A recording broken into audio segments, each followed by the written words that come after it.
Human beings exist in the fixed thinking that I talked to you about at the start of the morning.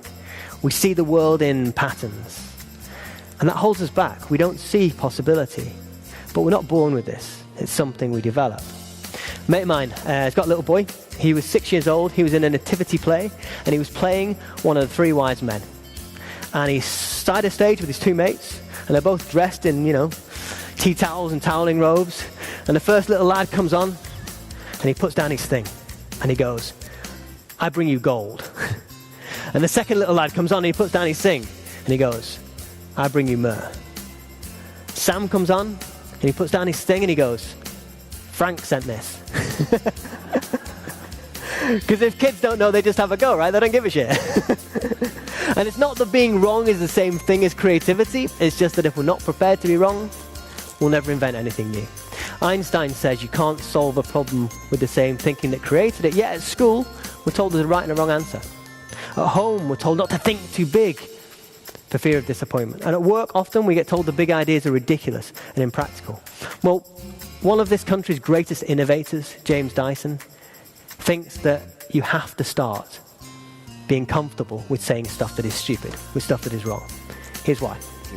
But if you go the sensible way, the right thinking way, that's the way everybody else has gone. If you think of something stupid, something wrong, something that's bound to fail, you go over into a different spot, and then you work out how to make that failure successful, and that sends you on a whole different track.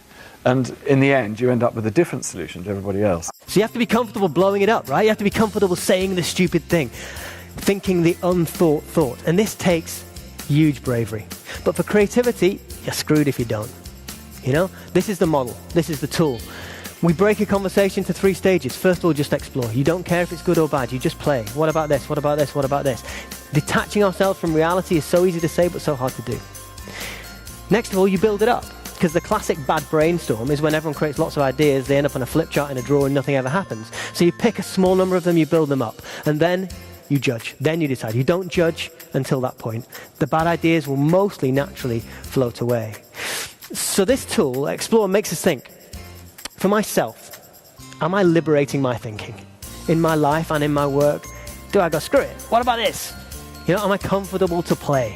Just to see. For others, for the leaders in the room, are we great at coaching big thinking out of our people?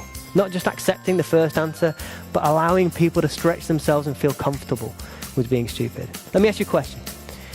Ever not said something in a meeting or at work or anywhere because you didn't want to look stupid?